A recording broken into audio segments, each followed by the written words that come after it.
নমস্কার, ব্রাইট টাইমসের পক্ষ থেকে আপনাদের সকলকে জানাই শুভ শারদীয়ার অগ্রিম শুভেচ্ছা।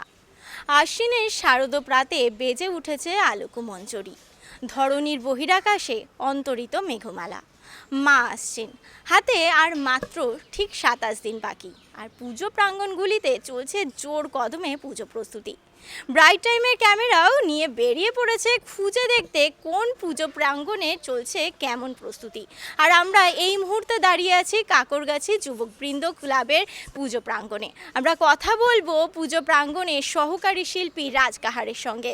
দাদা, আপনাদের এবারের পুজোর বিশেষত্ব কি, থিম কি? আমাদের এখানকার থিম হচ্ছে রূপকার, যার থিম আর্টিস্ট হচ্ছে আমাদের পাপাই সাঁতরা। ওনার সাথেই আমি কাজ করছি সহশিল্পী হিসাবে। আমরা এখানে বেসিক্যালি কাজ করছি দর্জিদেরকে নিয়ে, তাই জন্য আমরা এই থিমটা এখানে রূপকার বলেছি। যেহেতু আমরা হয়তো দুর্গাপুজোতে অনেকেই নতুন নতুন জামা কিনি, ঘুরতে বেড়াই, সব কিছু করি, কিন্তু সেই যে নতুন ড্রেস যা আমাদেরকে যে রূপকার রূপ তৈরি করে, সেই ড্রেসের পেছনে যে দর্জিরা কাজ করে তাদেরকে আমরা তুলে ধরতে পারি না। তাই জন্যই সেই পুজো মণ্ডপে আমরা সেই দর্জিদেরকে তুলে দেখানোর চেষ্টা করছি। আপনাদের হঠাৎ যে এই যে দর্জি নিয়ে চিন্তা ভাবনা, এটার বিশেষ কোনো কারণ? দেখুন, বিশেষ কোনো কারণ বলা তো এরকম নয়, কিন্তু সবাই তো ঘুরতে বেড়ায়, ওদেরও তো এই যা অধিকার আছে।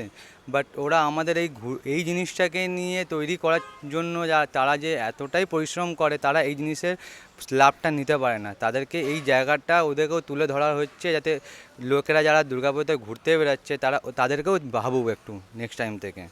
তাই জন্য আমরা এই কাজটাকে তুলে ধরেছি। এক কথায় আপনারা এই যে দর্জি যারা আমাদেরকে নানান ধরনের ড্রেসপত্র বানিয়ে দিচ্ছেন, পুজোতে যা পরে আমরা বেরোচ্ছি, তাদেরকে আপনারা এক কথায় কৃতজ্ঞতা এবং ধন্যবাদও জানাচ্ছেন, উপহার দিচ্ছেন একটা।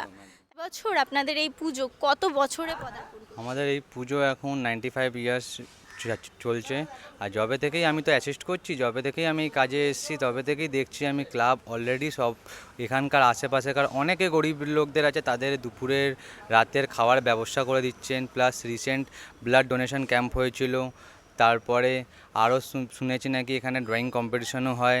আরও অনেকে সোশ্যাল অ্যাক্টিভিটিস এরা প্রত্যেক বছর করতে থাকে দুর্গাপুজোর ফলে। মানে দুর্গাপুজোতে এই ক্লাব প্রায় সোশ্যাল অ্যাক্টিভিটিসের সঙ্গে প্রায় শুধু দুর্গাপুজো না, সারা বছরই যুক্ত থাকে, তাই তো? আপনাদের এখানে দেখলাম যে মূর্তি তৈরি হচ্ছে ক্লাবের মধ্যে, এই মূর্তির উচ্চতা কীরকম? মূর্তির উচ্চতা হচ্ছে 11 ফুট আমাদের। যা মূর্তি তৈরি করছেন যে শিল্পী, তার নাম হচ্ছে পিয়ালি সাধুকা। উনি এই মূর্তি তৈরি করছেন। প্লাস এই মূর্তিটা আমাদের তৈরি হচ্ছে সেই রূপেই আমাদের, মানে তাদেরই জামা কাপড় থেকে তৈরি করা। আমাদের মায়ের ড্রেসটা রেডি হচ্ছে সেই চাদরের দিকে তৈরি, শাড়ি ইউজ করা হচ্ছে, জামা ইউজ করা হচ্ছে, বিভিন্ন রকমের অর্নামেন্টস ইউজ করা হচ্ছে। সেই দর্জিদেরই রূপের কাজ আমাদের মায়ের মধ্যেও দেখা যাবে এখানে। প্লাস আমরা প্যান্ডেলেও সেই জিনিসগুলোই তৈরি করতে পারছি। আপনারা প্যান্ডেল দেখলে বুঝতে পারবেন, যেখানে আমাদের দর্জিদের হাতে তৈরি শাড়ি, দর্জিদের হাতে তৈরি চাদর, জামা, প্যান্ট, এখান অবধি তাদের বাড়িও আমরা তুলে ধরেছি এখানে।